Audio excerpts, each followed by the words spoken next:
It is November 1st, and it's a little bit bittersweet that October is already over. It seems like I was looking forward to Halloween for quite a while, and it's gone now, and now I'm sad. But it does mean that I get to put together this video, which I am also very excited for because it has been a long time since I've had anything of substance to make a wrap-up video. So that's always good. I was just gonna do an October wrap up, but I literally only read a couple of books in September. So this is gonna be September and October's wrap up. So the first one I want to talk about is The Raven Boys. Actually, The Raven Boys and book 2, The Dream Thieves. The Raven Boys. I did read this one and I did read these two in September, and I am struggling with it so much. And I don't know what's up, but it seems like everyone is reading this series. It's like having a new resurgence because a lot of YouTubers that I watch have also picked this book up, and so I'm kind of wondering what's up. But anyways, this has been on my TBR for so long. I was so excited, so hyped up. I was sure I was going to love these books, and I am really struggling with them. I think I'm mostly struggling with Maggie Steivater's writing style. First of all, this book is about these boys, these 4 boys. What are their names? There's Gansey, Noah, Ronan, and Adam. And they go to an all-boys private school. And there's also a character, Blue Sergeant. She's the female protagonist, and she started hanging out with them to get to know Gansey a little bit more because of something that happens really in the prologue. So the prologue, or right at the beginning of the book, where she sees his spirit walking through these gates, and so that means that he's like supposed to die soon. So she's kind of like figuring out what that's about. A very huge point of the plot is that Blue lives with her aunts, who are like seers, and they do like card readings and things like that, tarot card readings. And she's been told her entire life that the boy that she falls in love with, if she kisses him, he will die. So she avoids kissing anyone at all costs to avoid this fate. Furthermore, they are looking for these ley lines, and they're trying to unlock these ley lines and find Glendower. That's essentially what this is about. And then we have a lot going on with just getting to know the characters, following on this quest, and everyone seems to love it, but I'm really struggling with it. Okay, so let me try to backtrack because I know I left notes on this book. That is really frustrating that I cannot find my book notes on this. So I'm gonna try to just go back and remember. I do remember that I felt like the writing style is just really, I feel like it doesn't flow very well because the author chose to use like SAT words or something. And so it kind of comes off as a little bit pretentious, which I'm okay with, but there's so many wonderful words that you could use. And I just feel like the words that she chose to use kind of makes the flow really slow down. And I had to keep stopping and going back and like rereading sentences. I felt like, I wish I had some examples. Like I felt like maybe there was some times where it just didn't make sense.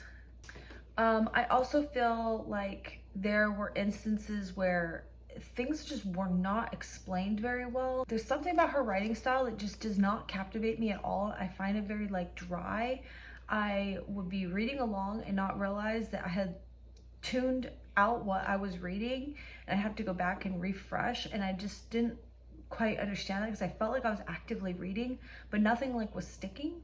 So I don't know if that's just the product of like maybe her writing style, again, just being really dry. It makes no sense to me also because this is like everything I should love in a book, like tarot reading, magic stuff, supernatural, dark academia, these boys private school, and the characters were really like, they made sense for their age group and stuff. I really liked Blue and how there was like her aunts and stuff. There was one instance where I felt like one of the women that she lives with, I had in my mind pictured that she was like an older woman, but then you get to know her more and she's like partying with the kids. So then I felt like my idea of her was completely wrong. I felt like I never really got an answer as to why they're chasing after this Glendower. There's something that just was missing. I didn't understand what is his purpose? Why do any of these kids care to go find Glendower? That was a really, really frustrating part of, like, I was trying to even overlook some of the other issues with the book and have focus on that aspect of the plot. And I just got really frustrated that I didn't understand why they're doing any of this. And yeah, so it was just really disappointing. The first book I would say was pretty decent. The second book was really challenging to get through. Picked up Blue Lily Lily Blue, which is the third book, and I felt myself just not wanting to read. And so I'm like, why am I torturing myself like this? Not all these books are not necessarily meant for everybody. So I ended up DNFing that for now. I'm really struggling if I want to try to finish the last two books and just hopefully all my questions will be answered. I don't know. This is the most awkward chair. It like tilts forward or something. It's so weird. And sorry, it's squeaking. Okay. The next one I read was Fall of Ruin and Wrath by Jennifer L. Armentrout. This is an adult fantasy romance book. This was given to me as a gift by my husband. I really enjoyed this book. Romance is just really not my thing. I like fantasy. I don't necessarily like fantasy romance because I don't really like the romance aspect of novels where they really push a lot of, they're just written differently, right? Because they have a lot of emphasis on the romance aspect more so than like the plot and other stuff. And a lot of times your main characters were like, just once they get going, like they just can't keep their hands off of each other and like it becomes really cringe. However, I do feel that if anyone could write a good sex scene, it is Jennifer L. Armentrout. She does kind of spare you some of the more vulgar descriptions of things that really take the sexy aspect out of a lot of erotica writing. So she does take care of you in that respect. Also, I would say that maybe a critique is that it felt a lot like Ash and Blood, from Ash and Blood? From Blood and Ash? It felt very reminiscent of From Blood and Ash, but in the moment when I was reading this book, I felt like it was just the book that I needed to read at that time because it's very addictive. It's very interesting. It's very quick paced. It keeps you wanting to know what's going to happen and how it's all going to play out. I've been really suffering through the longest reading slump ever. So in that respect, this was like just the book I needed to pull me out of that reading slump. And since then, I've been back to devouring books. So that has been really, really nice. So I read that one. The next book I read, I don't have a physical copy of. I read this on ebook, and that is called A Far Wilder Magic by Allison Saft. I don't know if I actually ended up completing this book. I've actually been working on this book for months and months. It's been on my phone, on my e-reader, and I keep going back and forth with this story because sometimes it gets me. Sometimes I enjoy it. I enjoy the vibes. I enjoy the writing style, and I even kind of enjoy the characters. But then in other times, I find it so annoying. All right, so here is the review that I left for it. This book actually took me so long to get through. I read it on and off, and it had its charms, but it wasn't great. I ended up liking the complexity of the character depth, and Wes's family was really nice. I did really like that. And they were just really, really realistic. They were fun, they were quirky, and they just had a really fun, wholesome family dynamic. However, the love story was quite overpowering and kind of basic, and then it kind of turned cringy. and I just gave up on it. So the next book I read was House of Hollow by Krystal Sutherland, and this book was really fun. I really enjoyed this book. This is about 3 girls who go missing when they're really little. I think they were like 7, 10, 7, 9, and 12 or something like that. 7, 9, and 11 when they went missing for the first time, and then they come back so they just disappear, right? And their parents are just beside themselves, and then they mysteriously come back and they have no recollection of where they were, what happened to them, who took them, but they are just different. And some of the things that are different about them are, I guess, their change of their eye color, and their hair goes from like whatever color it was originally to like white. And then they just kind of act, I guess, differently. And then especially the oldest daughter acts very different. So then we follow up to present day, and the girls have kind of gone off on their own ways, grown up a little bit, gone off on their own ways. The very oldest has gotten into the like fashion industry.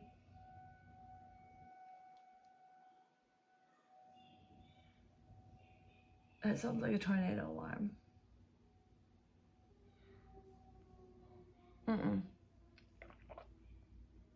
Nope, it's just an emergency vehicle. Okay. Sorry, it sounded like a tornado alarm. Okay, so where was I? So the oldest daughter, she apparently has a very strained relationship with the mom. And she goes off to the fashion industry. And I know she's a model, but then again, she also has her own stylized creations that are very much like leaves stuck in her hair. And I'll see if I can find like a sample picture of like what goes through my head when I think of the oldest daughter and like the kinds of stuff she wears. I know I have some stuff on my Pinterest board that would kind of explain it better than I can explain it with words. And then the second daughter has like cut all her hair off. She dresses more kind of goth, and she also kind of has a strained relationship with her mom, but not completely like cut off. She has her own place. I think she's in college or something. And then the youngest, Iris, who is our like narrator, she still lives at home with her mom. Things start to change. Like they're going about their day, everything's fine, and things start to change. There's someone stalking them. Their older sister goes missing again, and so they have to go find her, and then it will unveil. They will find out the secrets of what happened to them when they were a child. It's all just kind of happening all over again. Gets to a kind of very gross ick factor, like rotting, death, decay, is all part of this story. So I really, really enjoyed it. And I ended up giving that one 4 stars. The next one I read was Piranesi by Susanna Clark. This is one I've also been very excited to read. I think it was the Book Leo's explanation of this book that kind of really threw me headfirst into this book. And basically, like, you can't explain this book. There's like a labyrinth. There is your main character is just kind of like wandering around in these different rooms, and she has these different tasks, and like she like it's very like surreal because it doesn't seem like it's a real place, but you don't really have anything to like. I think that's just the best explanation. It's just very surreal, and I do feel like this may be one of those ones you should go into blind. I did find at some points I was kind of, I don't know if it's just like my reading style.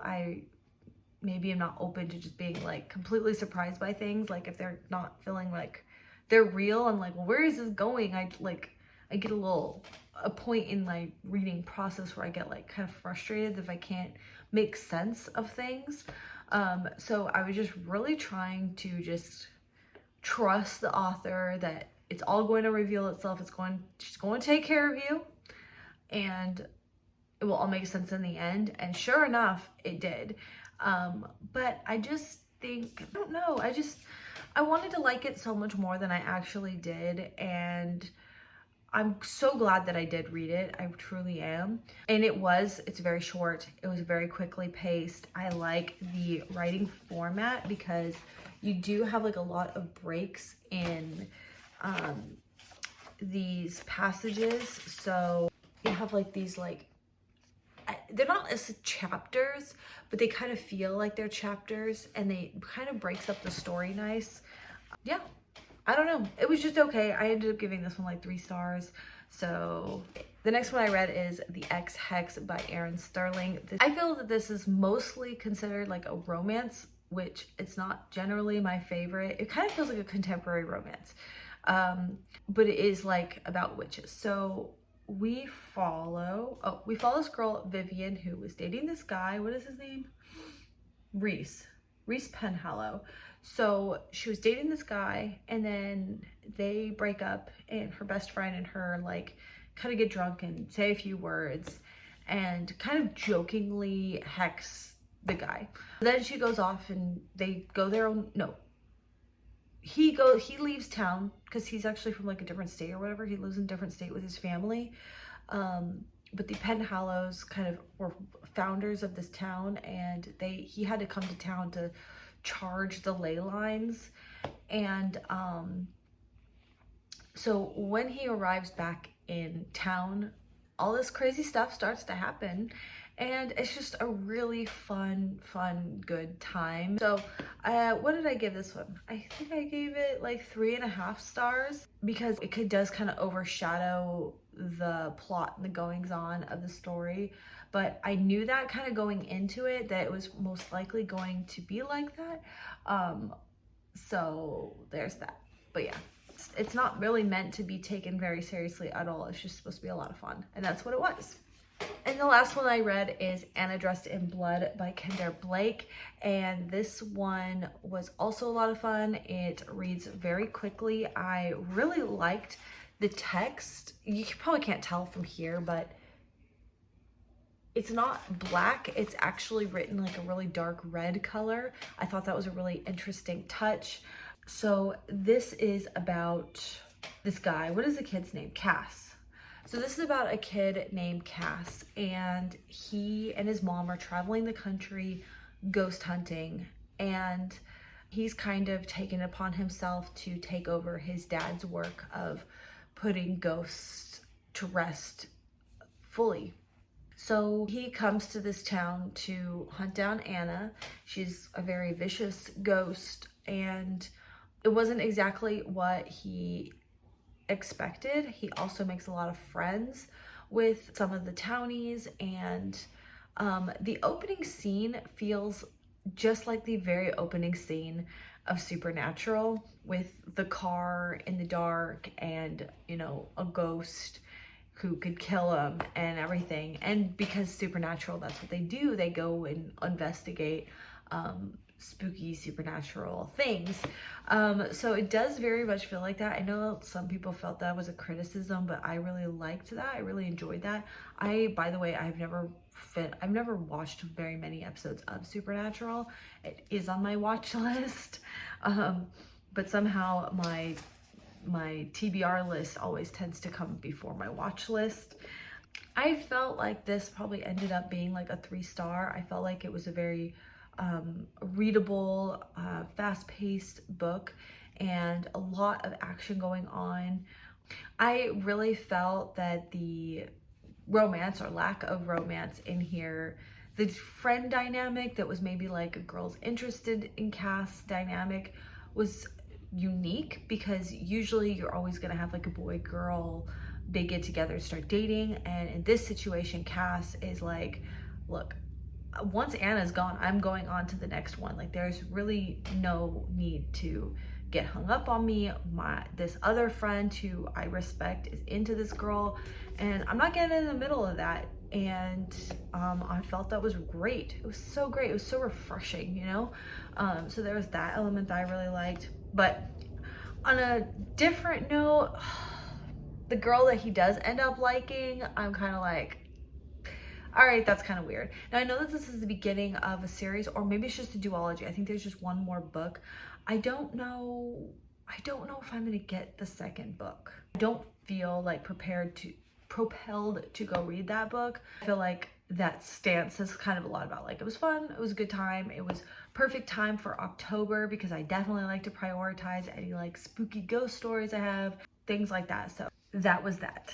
Oh, also the twist of why Anna is such different kind of ghost and what has made her like so mean. I felt like when you got the twist, the reveal of that was so good. I was not expecting that at all. I really did enjoy that. And that's all. That wraps up everything that I have read lately. So I know it's not a whole lot, but it was a lot for me, especially kind of coming back into my reading habits for the year. And I have quite a few more books that I'm working on for the next wrap up. So I am probably going to go and relax and read some of those. Thank you so much for watching, and I will see you next time. Bye.